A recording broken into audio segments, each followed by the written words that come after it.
Hello, welcome back to Animated Literacy. This is lesson 16 from the Story Song and Action book. And in this lesson, we're going to be reviewing a bit about actress Annie, and then we're going to use the idea of acting that was from actress Annie's story to rewrite Skip to My Lou and put in some of the kinds of actions that you might do when you're acting. So here was our picture of actress Annie. And remember, there were two special things in her story that she liked to do. One was acting, and here's a story about acting from Skybrary. And you can see in this story, this is called Star of the Show. And the big sister in this story is really happy because she gets to act just like actress Annie and get up on the stage, and everybody claps and cheers for her because she's the star. But you see, little brother's not so happy because big sister makes little brother have to be her helper or her assistant, and he would like to be the star of the show someday.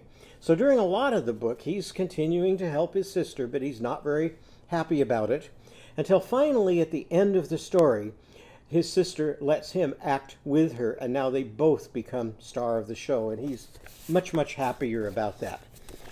So in actress Annie's story, she acts like all of the different animals, like the alligators and the ants and the antelopes. She also acts like apples and astronauts. And then if her friends guess what she's acting, she adds their answer on an abacus. And here was our addition sign. So everybody show me adding like this. And let's sing her verse for Are You Sleeping? Are you adding, actress Annie, Annie's bells are saying, ah, ah, ah, ah, ah, ah. So her sound is ah. Here's Mimi Mermaid. Remember, Mimi Mermaid has that magic mop, and she moves it back and forth, melts those mighty monsters into harmless mice, and her verse goes like this. Are you moving a magic mop? Are you moving a magic mop? Mimi Mermaid, Mimi Mermaid. Now let's put a pup in. Mimi's pups are saying, Mark, Mark, Mark. Mark, Mark, Mark. What would her rats say? Mimi's rats are saying, meek, meek, meek, instead of squeak, squeak, squeak.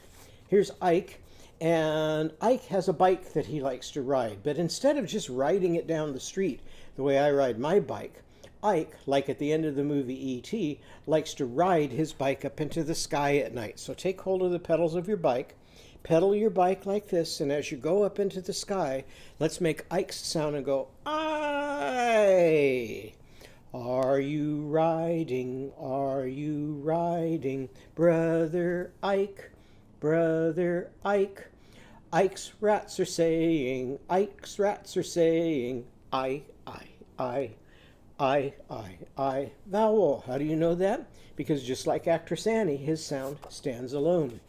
Here's Timmy Tiger, and he's tickling Terrible Tommy's toes. So let's use our little puppy with Timmy Tiger. Little puppy, he says, bark, bark, bark. Timmy's puppy, he says, tark, tark, tark. Let's try that with Rosie Raccoon. And here she is riding Rhino Ralph in the rodeo, and she's roping Rhino Ralph like a cowboy might do. Are you riding, Rosie Raccoon, Rosie Raccoon? Rosie's cats are saying, Riao, riao, riao, riao, riao, riao. Here's Jenny Jaguar, and Jenny's juggling. So let's go back to the little puppy and let's use Jenny Jaguar. Little rat, she says, squeak, squeak, squeak. Jenny's rat, he says, jeek, jeek, jeek. So if we take the squah away from squeak and we put in Jenny, we have jeek, jeek, jeek.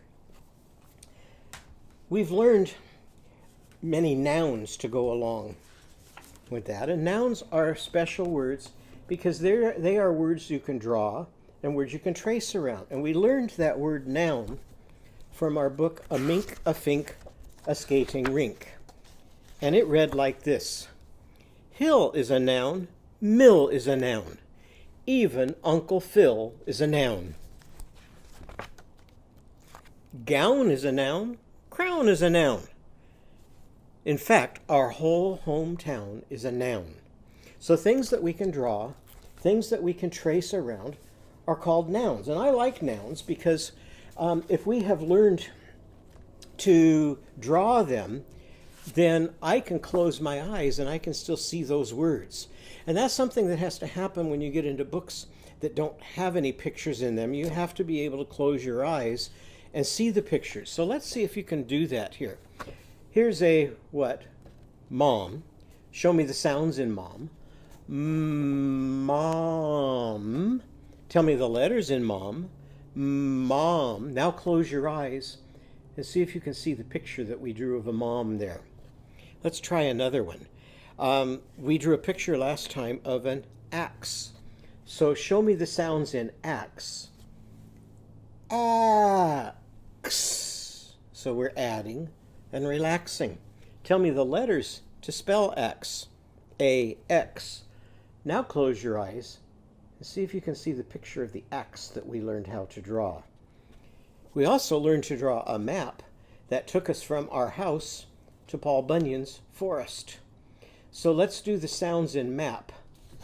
Map.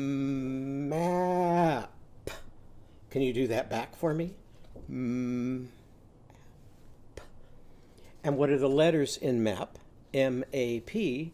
Now close your eyes and see if you can see that map going all the way from your house up to Paul Bunyan's forest. Well, today we're going to learn about a different kind of word.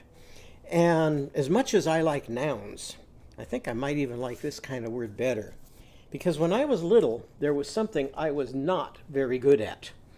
I simply could not sit still. And this is a book by Nancy Carlson about a boy who has the same problem I had when I was little. And it goes like this. These are chairs. Look at all the kinds of chairs. And what are you supposed to do in a chair? Supposed to sit still. Patrick knew 100 different ways to sit in a chair. And look at, he's slouching, and he's lying, and he's squirming. And I can remember when I was supposed to sit still in a chair, my bottom would start to itch, and I would start to scoot all around and be just like Patrick here. Because he knew many ways to sit in a chair, he heard two words a lot. Sit still. And I would hear those words also. Well, we have a special kind of word that is not about sitting still, but about moving. And in this book, we're going to learn about that special kind of word and what it is called. And this is a book that's called To Root, to Toot, to Parachute. What is a verb? And so verb is what we're going to learn today. And it sounds like this. Verbs are words like sing and dance. And we do a lot of singing, and you can do a lot of dancing. Preach and prance. Toss and tumble. Jump and jam. Whine and whisper. Sleep and slam.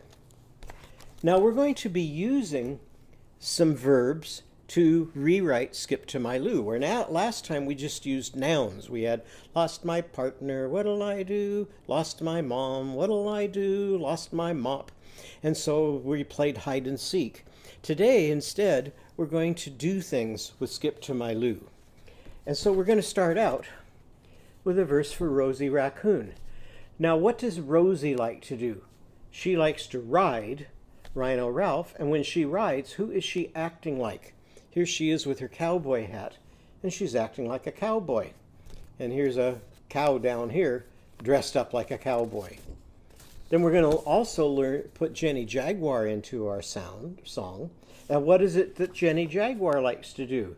Jenny likes to juggle, and in a circus, who might be juggling? Here's a picture of a clown, and you can see that he's juggling all these different balls. And so Skip to My Lou is now going to sound like this when we start to put verbs into it.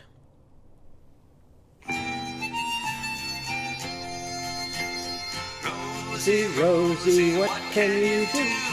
Rosie, Rosie, what can you do? Rosie, Rosie, what can you do? Skip to Maloo, my darling. I can ride like a cowboy. I can ride like a cowboy. I can ride like a cowboy. Skip to Maloo, my darling.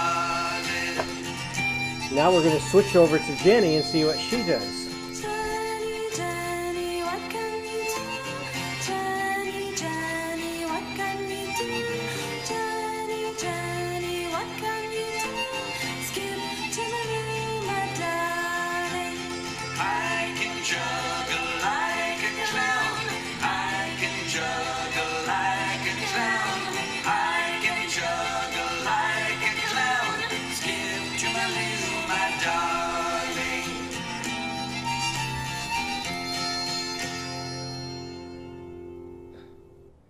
Now we want to have a lot of verbs so that we can rewrite our song many different ways. Here's a favorite book of mine for introducing lots of verbs, and it's called Barnyard Dance. And it's written by Sandra Boynton, and it sounds like this, and we can act it out by moving instead of sitting still. Stomp your feet, clap your hands. Everybody ready for a barnyard dance. Bow to the horse, bow to the cow, twirl with the pigs if you know how. Bounce with the bunny, you can say it after me, bounce with the bunny. Strut with the duck, very proudly, strut with the duck. Spin with the chickens now, cluck, cluck, cluck.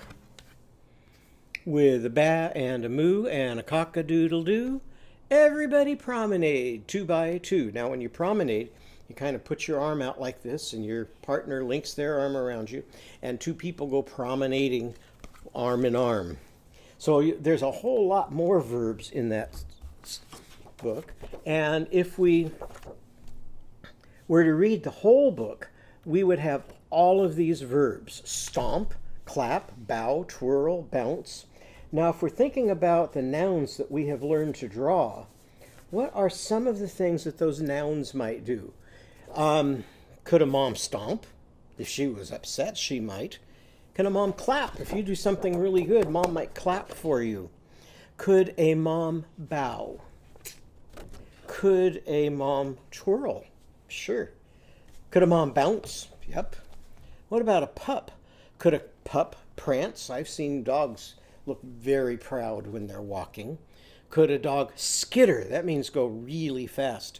I don't think it would promenade, but mom and pop could promenade together. Could it swing? I don't know if a puppy would swing. What kind of animal likes to swing? Maybe a monkey might swing. Can it stand? Sure. Slide, scramble, cheep, neigh, trot, leap, turn. Would a pup oink? Who would oink? Oh, a pig. And how about quack? Who would quack? A duck might quack. This is another book that I really like that talks about body parts. And all of those body parts have a different way of moving. And so this book is called 10 Tiny Toes.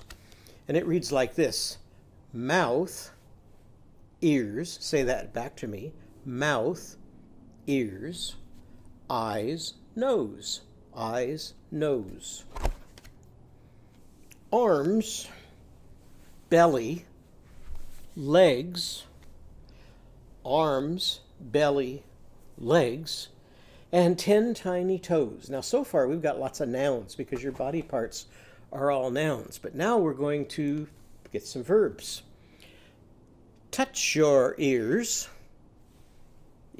Touch is a verb. Make them wiggle. Wiggle is a verb. Touch your belly. Touch is a verb. Laugh and giggle. Laugh and giggle are verbs, things you do. Mouth, ears, eyes, nose, arms, belly, legs, 10 tiny toes. And when you read that whole book, you end up with all of these verbs. We've got touch, wiggle, laugh, giggle, open, wave, sneeze, achoo, peekaboo, love, and grow. So that's got some great verbs in it. Another book I really like for verbs is If You're Happy and You Know It. And this book, many different people have done different versions of this, but this is a version from Jan Ormerod. And her version sounds like this. One day a little girl felt happy, so she sang, if you're happy and you know it, clap your hands, clap, clap. If you're happy and you know it, clap your hands, clap, clap. If you're happy and you know it, then you really ought to show it. If you're happy and you know it, clap your hands. But the bear says, or the dog says, no, no, no, said the small brown dog. If you're happy and you know it, wave your tail. But then an elephant comes along and he says, my tail is rather insignificant, said the elephant. So I sing, if you're happy and you know it, flap your ears, flap, flap. Then a crocodile comes along and he says, that's ridiculous, cried the crocodile, whose ears were very small indeed, so he couldn't wave his ears. If you're happy and you know it, snap your teeth. Snap, snap. So now if we read all the way through that book, we're going to find all of these verbs and things you can do. Sing, clap, want, show, and I like some of these at the very end. Tickle, like Timmy Tiger does. Chortle, which is another way to laugh. And you can also snap, you can jump, you can hop, and so you could find a lot of verbs to do there. Now we take and we start to rewrite Skip to My Lou. So here's the way Ashley in my classroom years ago wrote her version for Skip to My Lou. She put her first name here because she's a noun. Her name goes inside a circle. And she looked up at the board and she chose one of the words from the board. So when we choose our noun, we're going to look at the pictures that we have learned to draw. And she wrote mom here. Then her verse sounds like this. Ashley, Ashley, what can you do? Skip to my Lou, my darling. I can shop like a mom. Skip to my Lou, my darling. And here's Ashley. Here's her mom. And here was her mom shopping. And those are all the things that her mom bought at the store. Now it's important when you are rewriting that you are using words from our word wall, because we want to go back and reread these words many, many different times, because these words are like keys to learning other words. And so here I have a key that's for my house. So if my door is locked, I have to take the key and do what? Put it in the lock, turn the key, and now the door opens up to all of the things that are in my house. In our books, we have many, many different words. And we need a key to unlock those words so we can figure out how to read them. So when we're rewriting our songs and we choose the first noun in our song, we're always going to go to our board, because the words that we put up on our drawing word wall, by the time we finished it, will have all of the sounds and all the different ways to spell words that you need for almost any book that you pick up to read.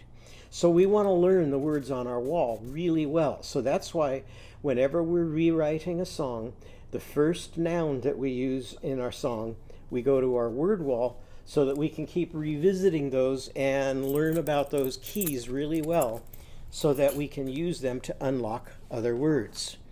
And here's a version of how Caitlin rewrote this. Now this one isn't up on our word wall yet, but it will be later. So you can't use your B yet because it's not on our word wall. We haven't learned to draw and label it yet, but down the road you'll be able to do that. So her verse goes, Caitlin, Caitlin, what can you do? Skip to my Lou, my darling. And she chose to be a B. So she wrote that word here. And because we've learned to draw and label it, she knows how to write that word. She knows how to draw that word. And now she has to choose something to do to be like that bee. So she chose fly. What could she have chosen? She could have chosen sting, or fly, or buzz, or make honey. So there's a lot of things a bee can do. And her verse went, Caitlin, Caitlin, what can you do? Skip to Maloo, my darling. I can fly like a bee. Skip to Maloo, my darling. Now Byron in his verse chose to be like a tooth. And so he wrote, Byron, Byron, what can you do? Skip to Maloo, my darling. And he might have had a loose tooth. And so he wrote, I can wiggle like a tooth. Skip to Maloo, my darling. And here's a book that we made of those words. And so here was a version from Tyler. And on his page, he's got, Tyler, Tyler, what can you do? Skip to Maloo, my darling. And we talked about swinging, only instead of monkey, he wrote chimp. I can swing like a chimp. And here we have one that we do have up on our board. And this was from Hoden. And she chose to be like a mom, only instead of shopping, she wrote, Hoden, Hoden, what can you do? Skip to Maloo, my darling. I can clean like a mom. Skip to Maloo, my darling. So I'll bet Hoden's house is very clean. So when you get your paper, it's going to look like this. And the first thing you need to do is look up at our word wall and decide which thing from our word wall you want to act like. So you could act like a mom, or you could act like an ox, or you could act like a pup, or you could act like a mop, or you could act like a pop. So you write that word here in our circle. Then you come up here and you write your first name twice. So you could write Susie, Susie, or if you know how to write your last name, you could write your first name in the first circle and your last name in the second circle. So it could be Susie Brown, what can you do? Skip to Maloo, my darling. Now you've already written a word here, so you would have mom or ox or pup or whatever you've chosen to do. Now you need to write a word here that tells what you can do. Now, if you know how to write the verb that you're going to put there, you can go ahead and write it yourself. If you don't know how to write it, you can just listen to the sounds, look up at the board, find the character for those sounds, and write those. Or if you're not sure how to do that, that's still okay. You can draw your picture of you and whatever it is you choose up here at the top. And then while you're drawing your picture and you're writing your words, your teacher or your parent can come to you and write the word here if you're not sure how to write it. And then after it's written for you, you can take out your crayons, rainbow write over the word, and then you can take your finger and read it back to your teacher or to your parent. So I hope you have a good time rewriting that song. And when you're finished, you can put it into your own book at home if you're making a book of all of the songs that you're singing and rewriting. Or you can do like we did in our classroom if you have all of the different children doing the same song, and make a book out of that. So thank you very much for joining me for this lesson, and I look forward to seeing you in our next lesson.